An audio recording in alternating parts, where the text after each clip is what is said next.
Right. Well, thank you, Tim. Thanks everyone for joining us today. Let me get my screen share going here. And we're going to talk about wildfire today. I'm going to go a little fast, but because I want to make sure there's time for questions, but I'm also going to try to make it as easy to understand as possible. So done this a few times. So let's get the show rolling here. So this is an interesting photo. I actually love this photo. This is from the Woolsey fire. Just shows that, while as disastrous as fire is, you can always see some beauty here and there. So most people, when they think of wildfires, they are imagining this home sitting in the wildland area and this tsunami wave of flames just engulfing the home. And I can tell you in this case, yeah, this house is not going to survive. And that's definitely what's going to happen here. But that's not the norm. The norm of what we see is house-to-house structure fires. It's a wildland fire that becomes an urban conflagration, which is why the insurance is going through such a time right now. If it was just vegetation and hillsides burning and not losing houses, we wouldn't have this big insurance problem. But the problem is we're losing too many structures. So just a quick little history, NFPA, the National Fire Protection Association, requires that there be a minimum of 15 people to attack a firehouse, a house on fire. I can tell you that it's the truer numbers are closer to 25 as a minimum to attack a house fire. Well, what do you do in this case? I've got 10 homes. Where am I going to get the 150 firefighters, and where am I going to park the 40 fire engines that got them there? And what do you do in this case? In Coffey Park, where they lost 2,700 homes overnight. There's just not enough resources and enough equipment to practically do that. This is oftentimes what happens in the wildland interface. There are 3 or 4 man engines in wildland gear, not structural gear. They don't have the thermal protection, and they don't have the 15 firefighters. So they have to watch the houses burn and try to protect the vegetation. The answer to the problem is not more fire suppression. You can't get enough fire engines. You can't park 40 fire engines on that block. It's fire prevention. We are not going to be able to stop these fires. They've been happening for millions of years. We live in a fire ecosystem. But we can keep the fires from destroying the homes. This is not a helpless situation at all. And we've seen this time and time again. It just doesn't meet the 10 o'clock news because the structure survived. They always want to show the destruction. I can tell you, I've seen hundreds, maybe thousands of homes over my career where the fire burned through and the houses are fine. And so it can happen. And we've got codes in place and things in place to do that. And the way we do that is we need to apply a hazard mitigation methodology. We need to reduce the exposure, and that's done through fuel management. And some of you may already know about that. We'll touch on it. And then we've got to harden the structure. We've got to make sure that that house or building is able to withstand, the ember cast, the radiant heat through fire-resistant design, ignition resistant materials, and most importantly, one of the that we're learning is community design. As you saw those homes earlier, the structure to structure spread is very difficult to deal with. So if we're going to go to battle, we need to know our enemy. So how do we lose homes in a wildfire? And basically there's three ways we lose them. Direct flame contact, as you can see, the fire burning under the eaves of this house in Paradise, California. There's radiant heat, which is enough heat that's creating enough energy to spontaneously ignite the house, and then embers. It's those 3 things. And those all 3 are represented in this picture that you're seeing here. Now we can eliminate 2 of those exposures, 2 of those threats by doing vegetation management. If we eliminate the vegetation and pull it back, reduce the amount of energy, 2/3 of the battle's done. The state of California, anybody who lives in a wildland zone knows that since 1965, mid-60s, the Public Relations Code 4291 requires that you have vegetation management between 30 feet from your house and out to 100. And that 30 feet prevents that direct flame contact and lower intensity flames for radiant heat. That next 70 reduces the radiant heat and prevents that fire from coming to the house. This is not eliminating vegetation, it's managing it. And here's what that looks like. Here you've got a house, and that first 30 feet is what we call lean and green. It's gonna burn, but the flames are very small. They're not gonna create a lot of radiation, and we're gonna prevent that direct flame contact. That next 70, again, it's irrigated, it's less of an impact, it's going to burn, but it's far enough away and the vegetation has been reduced so it doesn't set the house on fire. Here's an example. At the top of the picture, you've got your native vegetation. Up close, you've got managed vegetation, where we've spread it out and we've lessened the impact, prevent that plant to plant. So we've been doing this since the mid-60s, and it's effective. Then, of course, you've got this gentleman, our salmon-colored house that removed all of his vegetation. Now, this was probably has to do with the Drought Busters program that went through the state about 10, 15 years ago, where the state paid for your lawn and you replaced it with non-combustible. In this case, he just replaced it with gravel. Well, gravel doesn't burn. So he killed two birds with one stone with this one, right? He doesn't have the water and he doesn't have the flammable vegetation. But it doesn't have to look like that. This is also fire-safe landscaping. Okay, we've got wild apple, we've got plants that are spaced apart, trees that are limbed up off the ground. This is a fire-resistant landscape. It doesn't have to be ugly. It's not perfect, but we'll talk a little bit more about that in a minute. This is an example of 3 homes in San Bernardino. Now, this one, oops, let me get back here. This home in the middle, they, instead of 30 feet, they have 40 feet of concrete. Can't get any more fire resistant than that. And then beyond that 40 feet, this hillside is a very light, flashy fuel. This goes above and beyond code. This is very safe. That being said, the homeowner planted 2 junipers at the edge of his property. Now, this is a video showing, hope it's a video showing it. Here we go. There we go.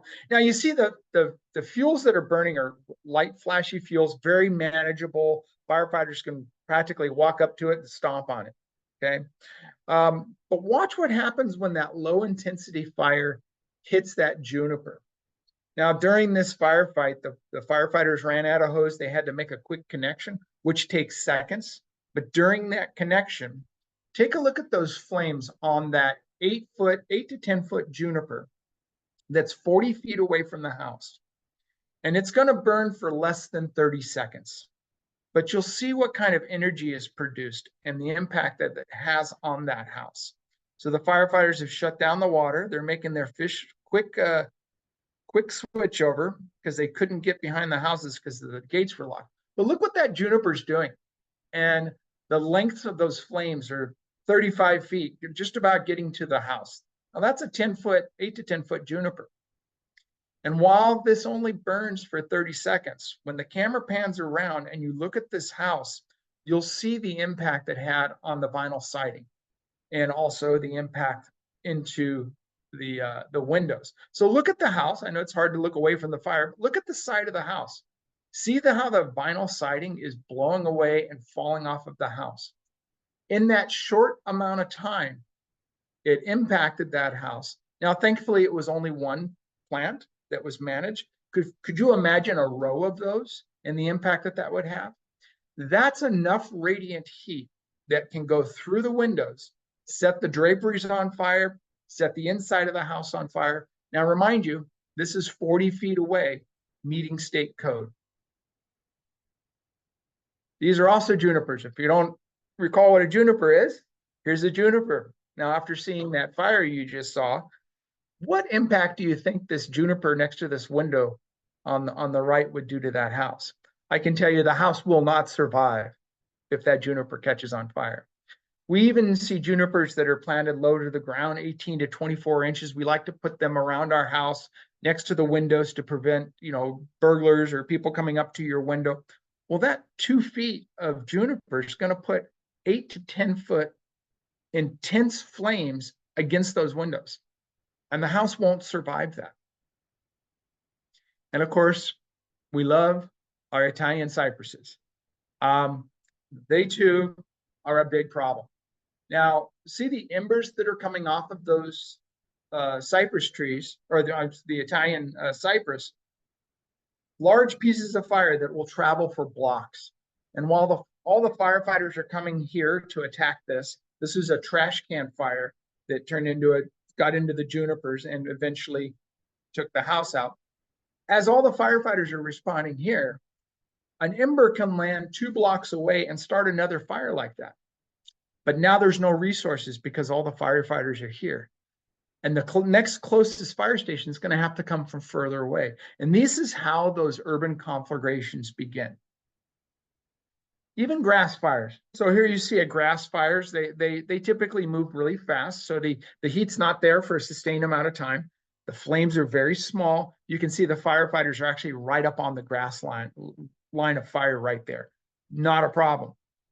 Unless, of course, in this case, the homeowner planted 4 coastal rosemary bushes against the house, and that low intense flame became a bigger intense flame against the house, and they lost the structure.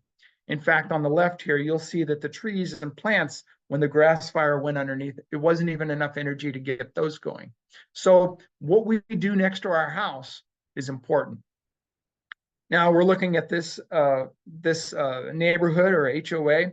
I can kind of explain to you that if flames came up that hill and took out those houses on the edge, I can justify that and explain that to you.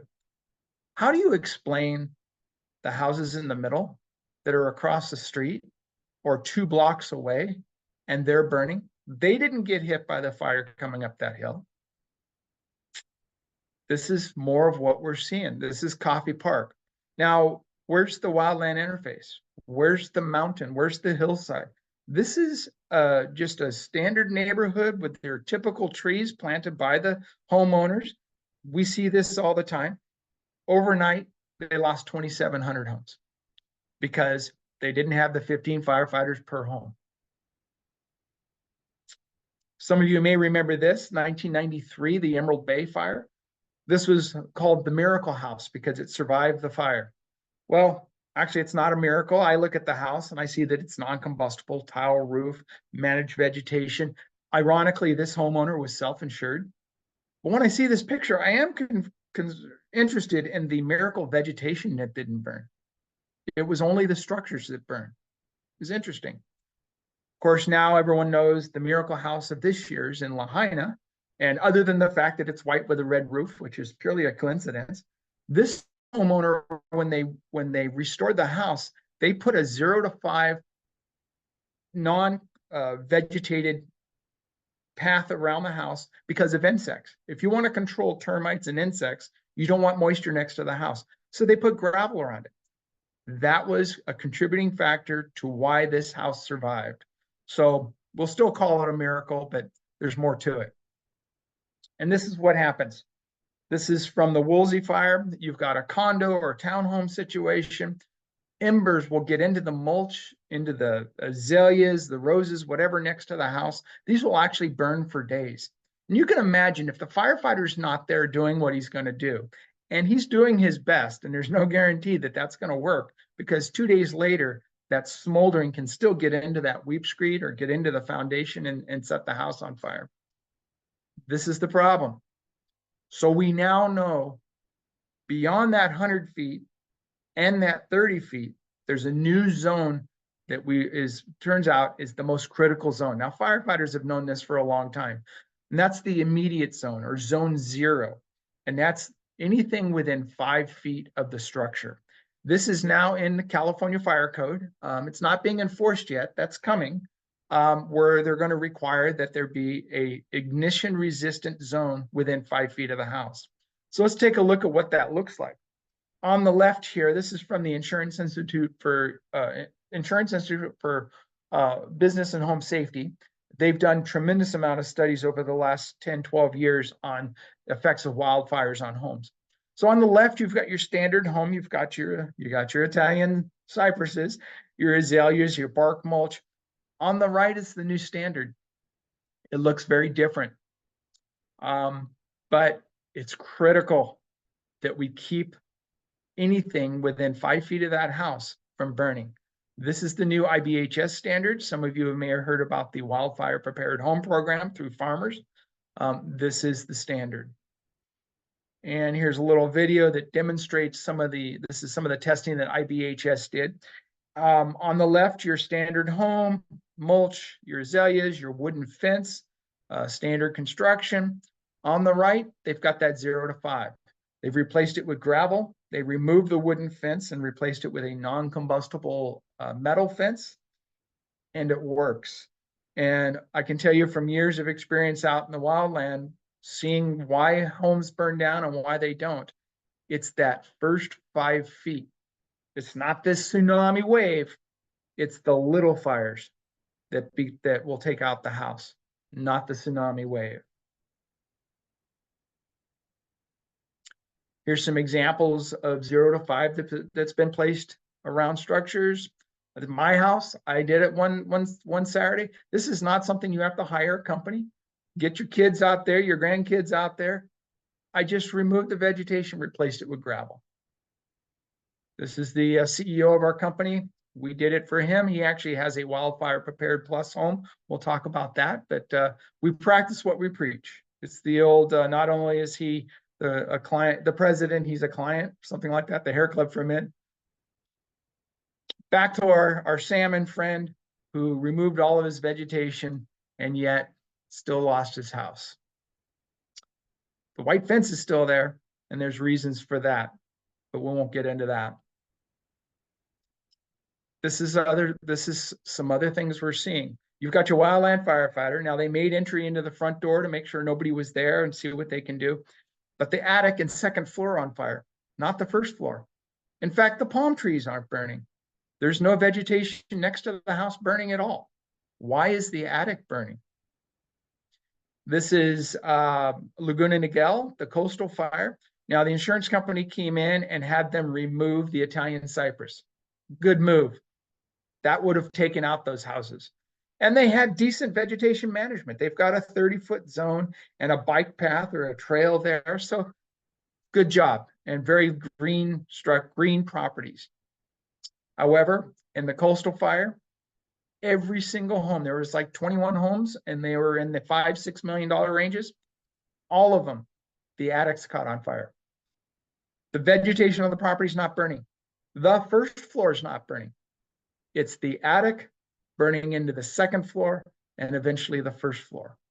We're talking stucco buildings with tile roofs, and the vegetation did not take out that structure. So what happened?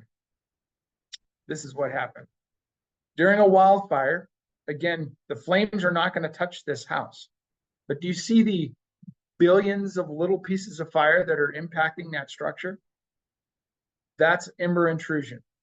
This is the part of the exposure that's so important and it's a little bit of a challenge, and you have to really think about how vulnerable your house is for these little pieces of fire that are going to be bombarding the house.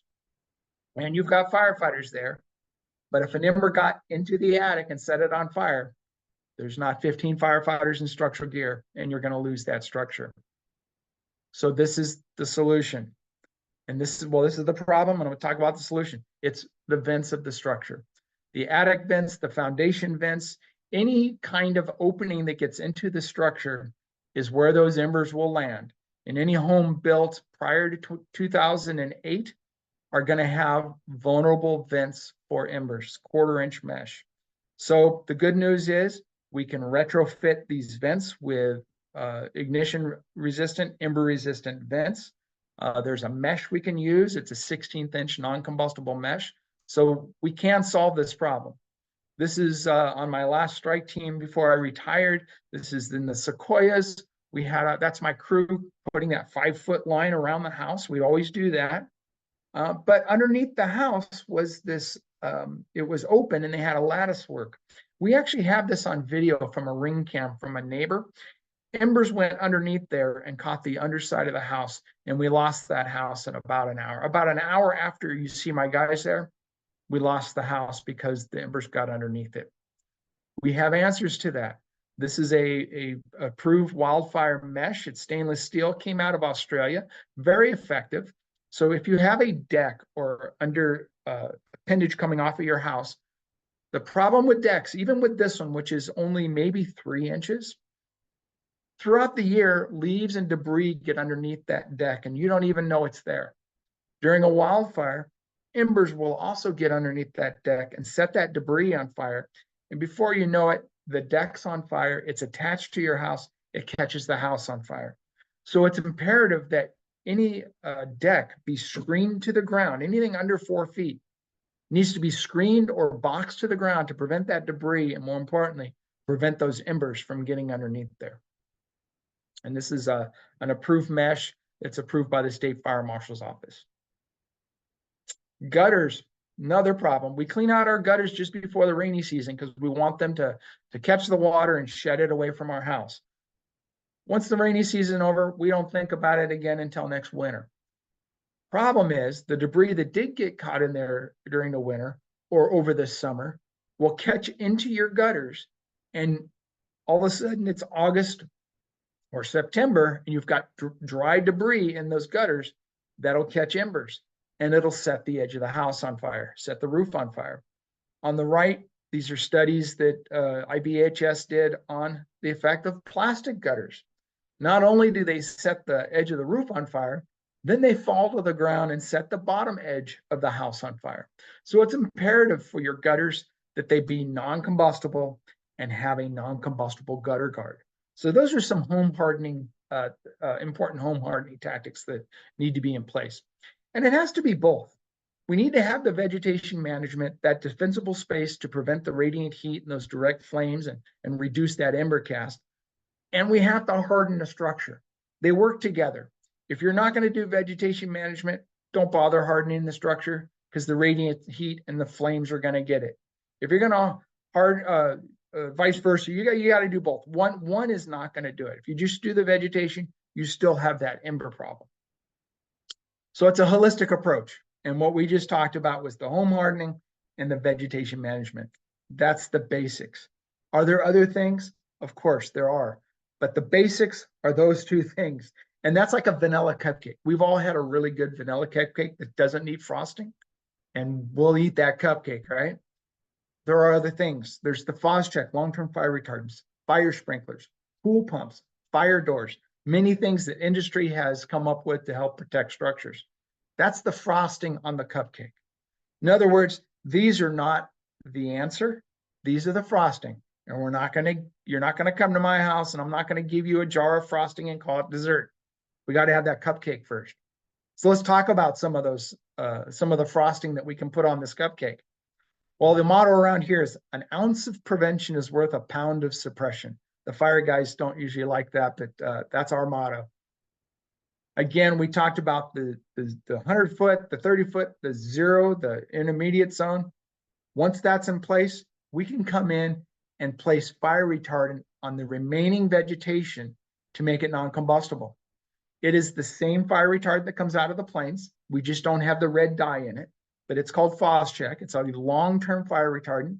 Once it's applied, it'll last until it's washed off by significant rain. So if we apply, we just did an application last week, it'll stay there until it rains. We apply it not from airplanes. We pinpoint through high pressure pumps. We'll use backpack pumps, and we can put it exactly where it needs to go, which makes it effective, it makes it efficient, and it makes it very affordable. Anything from high pressure pumps, backpacks, to our water tender. Last week, we just put in about 2-mile line of fire retardant. At the base, there's a HOA at the top of this hillside, and the fear is a vehicle fire can start that hillside on fire and rush up to that neighborhood. So we're able to put in miles and miles of fire retardant line. This is just like they drop out of the plane, but we can pinpoint it and put it where it needs to go. Here's a plan we did for an HOA. Everything's laid out ahead of time, so we know the coverage levels and how much to put in. It starts by looking at the vulnerability of the houses, the vegetation, the topography. We'll put in a basic fire line. And then based on fire science and experience on the topography and the fuels, we add FOS check where there are fuels that will create a bigger ember cast into the community. So again, it's a very effective tool, and we have full access to it. Been doing it for 30 years, over 30 years. Portable fire pumps. We get a lot of requests for portable fire pumps. We provide those. More importantly, we provide the training that goes with it. Pump's only as good as you know how to use it. So we give the training, not only how to use the pump, but also how to evacuate and not use the pump. We're not going to make firefighters out of you.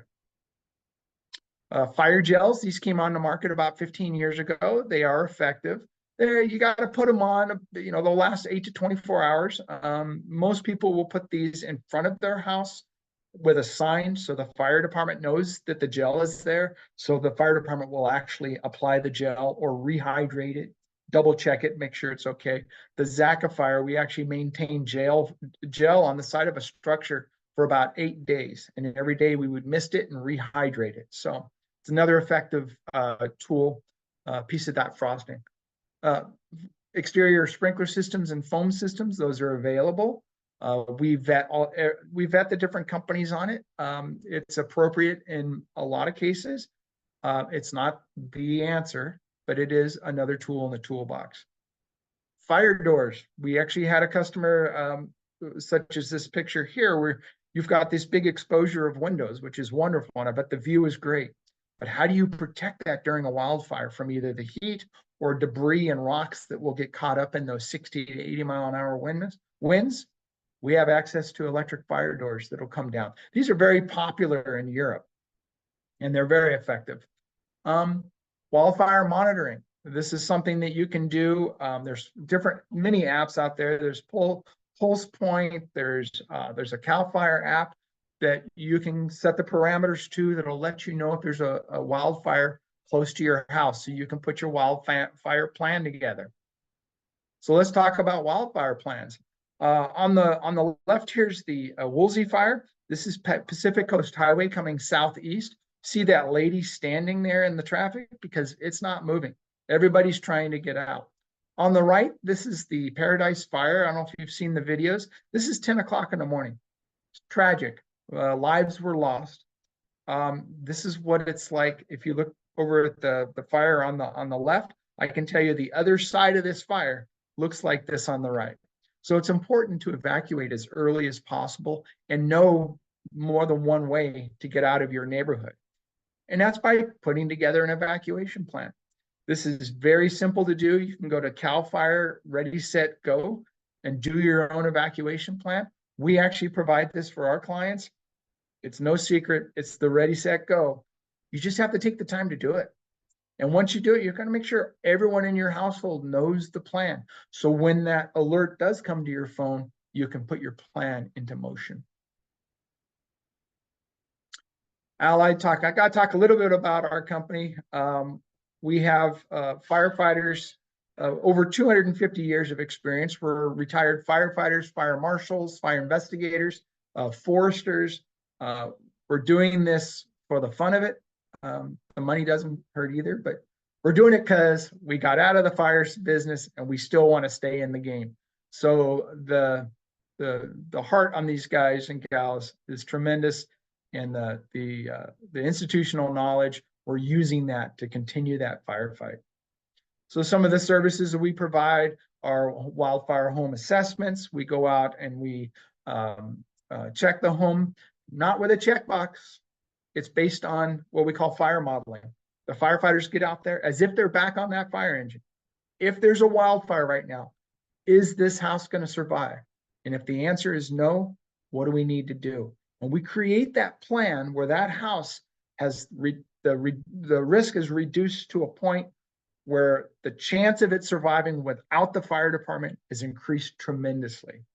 We're the only, well, I don't know if we're the only now. I know we were the first third-party company to work with IBHS to certify homes in the wildfire prepared home. And we'll touch base on that in a second. We've done probably 24 homes now that meet this certification. This is required from farmers insurance. In order to renew, you need to meet this certification, and that certification is good for 3 years. Again, we talked about protecting per zones. vegetation management, the ember-resistant vents, the gutter guards. That's all stuff that we can help you out with. The wildfire prepared home. This is the testing that was done by the IBHS. And these are all of these threats and mitigating factors to reduce the risk so your home will survive. And through this, you can get a certification. Again, we are a third-party certifying company. We do the inspections for it. And this is something that you can actually have done and reduce your risk. This is the one of the first two wildfire prepared homes in California. This is actually the very first wildfire prepared plus, and it's the first one that was done by retrofitting, not new. The other wildfire prepared home was in Paradise. The home burned down. They built it back as a wildfire prepared. This one was actually retrofitted by Allied to be a wildfire prepared plus. So it's not impossible. We'll talk a little bit about the insurance market, which is changing every day. As we all know, AIG exited the California market. State Farm and all states insurance announcing the pausing of any new policies. Farmers only renewing if you meet that wildfire home designation. And as we all know, State Farm was doing non-renewing of about 35,000 residential policies in May. Now there's been a little change to that. They've backed up on that and said, no, we're actually going to be insuring properties, but not for wildfire. So this is what's called like a wraparound policy. If you've got the FAIR plan, anybody who's in the FAIR plan knows that there are limits to the FAIR plan as far as how much coverage, and it only covers fire. It doesn't cover theft and water, and you have to have a second wraparound policy. So this is kind of what State Farm's doing, is we're going to insure you, but you need to find a company to give you that wildfire insurance. And there are companies that are slowly popping up that are doing just the wildfire coverage. How did we get here? We've seen bigger losses, inflation. It's taking, with so many homes being burned down, it takes longer to get permits. There's supply chain issues. There's not enough contractors. There's not enough materials. So the rehousing of someone, which would take 11 months to build a house, is now taking 3-4 years. So that is an expense. And probably one of the biggest one is the reinsured. If you're an insurance company, you've got insurance for your insurance company. So you can insure 100 homes, but if you lose 200, what's going to happen? Well, that's where you've got your Lloyd's of London or the big insurance companies that are giving you that extra insurance. Well, they've bought too many towns. So that reinsurance cost has gone through the roof.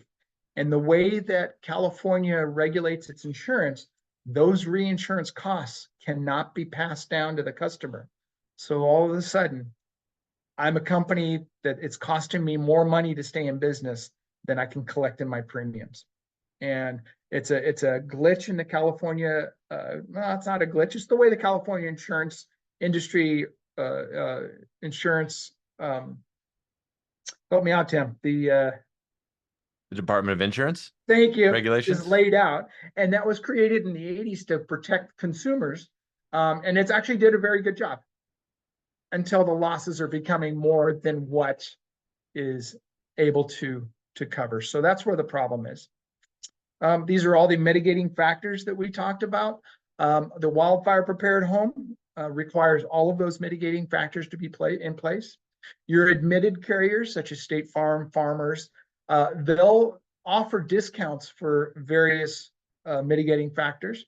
Your non-admitted carriers, they're going to require these things just so you can get insurance. And the California FAIR Plan will offer a discount, much like the wildfire prepared home, but you have to hit all of those mitigating factors in order to get a discount. So insurance is reacting to it, but the homeowner's got to take some action. You know, we've got a protectable interest, and the prevention and mitigation needs to be part of the policyholder, the insurance company. We need to work together in order to get that coverage. And again, Allied, we do wildfire risk assessments, the home hardening solutions, vegetation management plans, long-term fire retardant, wildfire monitoring, evacuation plans. Those are all resources that we can provide to you. That's the end of my presentation. I do want to make a comment of this picture, the guys in their shorts and flip-flops taking pictures of the airplane, not knowing that this fire is right behind them. And that's just the way our society is, I guess. So Tim, I'm going to turn it back to you. And I think I've Right said on. enough. Thank you so much, Rich, and I do want to apologize. Victoria didn't. I didn't let her introduce herself in the beginning. She has a sick pet making a lot of noise in the background, so that's why she didn't speak in the beginning, and she had to check out to go take her sick pet in. It's not her horse, for those of you that all know and love her horse. It's her bird, but hoping everything's okay with the bird. Rich, we did get a couple of questions and wanted to address a couple of questions as well internally. So we had someone ask about health conscious homeowners, specifically with the fire retardant, and whether or not it's safe for pets, safe for kids. Maybe you could speak to the safety of Check. Sure. No, that's a great question. So the material we use is called Check, and it's been used since the 60s, mid 60s. It replaced they used to use borax and boron and magnesium chloride, which weren't environmentally friendly. This is environmentally friendly. It's used on state and federal protected lands. They're able to use it in fixed wing aircraft. So usually there's a problem with corrosion, so this doesn't have the corrosiveness to it. It's actually a fertilizer. Again, I've applied it around the Rose Bowl for 36 years. The vegetation is still there, just like the first day. It's actually very healthy vegetation, which is better than stressed vegetation. And the important thing is it's mixed at a very about 0.15 per gallon. So over 1,000 square feet, you're using less than 3/4 of a gallon of material over 1,000 square feet. So in its raw form, yeah, you wouldn't want to drink it, but in its mixed form, it's the solution to pollution is dilution. So in its mixed form and as it's applied, we apply it at about a 1/2 gallon per 100 square feet. So yes, I hope that answers questions. It is safe for pets. Yeah. Yeah, no PFAS as well. I'll mention No, for those that that's a ask about different that. kind of, yeah, that's a different product. Those are foams. This is a fire Yeah. retardant. So that's a different, that's comparing milk to motor oil or something Yeah. like, yeah, two But different things. PFAS is one of those things that we get a lot of questions about Yeah, from clients and homeowners. It's a hot button. We're all hearing a lot about it, so of people are course, definitely concerned. of course. Maybe you could speak to our approach, Rich, a question about insurance. So let's say you have an HOA community and you've received non-renewals or notificate correction notices. How can we help communities when that type of stuff comes up? Well, it starts with education. I'm going to assume that some of you today learned something new. I hope you did. I did. We tend to think of fire safety as the big brush and the big fires and forget about the little things. And it's the little things that'll get you. So it starts with education. And we do webinars like this. We actually will go and do in-person presentations to show you show you what you don't know. It's that thing that's going to get you that you don't even know it's there. So it starts with education, knowing the steps to clear around your home and how to where you're vulnerable. And we do provide the inspections, of course. We also are a licensed contractor. We can retrofit the vents. We can do basically anything that needs to be done to bring that risk all the way down to its lowest level. Allied can do that from start to finish. And I know I've seen Rich. We've had Rich write up some reports where we can provide those to the insurance broker for the homeowners association, and the insurance broker can go to the underwriters and the other folks at the actual insurance company themselves and start working on, advocating on your behalf for how safe the community is. all of that would start with calling us for an inspection. We would send a fire marshal, fire professional that works for Allied Disaster Defense over to the site to basically put together a list to say, how bad is it, right? This is like a physical, right? Go to the physical, the doctor tells you if you're going to live for another year or not, right? This is a physical for your community. What is the likelihood that you could experience wildfire damage here? Now, obviously, we need to say that there's no such thing as a fireproof community, right? Even if you build, your house out of concrete and surrounded by a concrete moat. Rich showed that god awful salmon house during this presentation. That's a great example, right? It looks like it's completely resilient, but if fire comes through your neighborhood truly, there's nothing that can stop the right fire with the right fuels around it, no matter how much you make your house resilient. So we can institute everything possible to make it as wildfire resilient as possible and present to the insurance company, hey, look, this is a safe community. This is all of the things that they've done to mitigate their risk. And with the help of your brokers, we can probably help facilitate coverage, probably not discounts. And I'll be honest with you, insurance discounts, it's just not a thing anymore in California for now. It is very challenging. Even if you do everything you possibly can to mitigate your risk in any type of insurance, whether auto or homeowners at this point, you're kind of at a stage where the insurance companies have an attitude like, hey, you're lucky we're even giving you insurance, let alone a discount. So discounts are not a thing. If anything, you can maintain the same rates. That is, if you maintain the same rates, that's the equivalent of a discount in 2024 here in California. That is the unfortunate reality. It costs more to provide insurance than you can make selling it right now. And the carriers are really struggling. And we'll play the violin for the multi-billion international corporations, but nevertheless, they are struggling to continue to turn a profit. So the best goal is, can you just get insurance, let alone discounts? So. Yeah, and keep your admitted coverage at all costs. Because to go to the California Fair Plan or non-admitted, you're going to pay a lot more, and you're still going to have to do the mitigating factors. And as Tim said, we advocate for the homeowner. We actually got success stories where we had a structure where sorry, that's my coworker, my 18-month-old grandson coworker working with me today. We actually had a homeowner that was it was a high net worth client. They wanted a $275,000 sprinkler system. We were able to go in. The insurance company wanted it. The insurance company them to install it. Yeah. And we came in, showed and justified that no, that's really not needed. And the insurance company took our report and goes, oh, okay. Yeah, they don't have to do that. There were other mitigating factors that we were able to put in place in lieu of it, but it was a fraction of the cost. Another one here in San Gabriel Valley, homeowner was doing everything she could. And all of a sudden the insurance company wanted her to box the eaves, which was going to be about $30,000. We were able to write a report and show that you didn't need to box the eaves because there is no fire risk there, because she not only had the 0 to 5, she had 10 feet. And we showed the science behind why you box eaves. The insurance company looked at that. That makes sense. They don't need to box the eaves. So it's not always bad news when we come out. Yeah. So get us involved. We do free consultations. If you get a report, you're not sure, you're welcome to send that to Victoria, to myself. There are also some resources available. There's a QR code on the screen right now. If you want to hold your phone up to it and scan it like it's a menu and it's COVID, you can get right on in and check out some free resources for wildfire mitigation.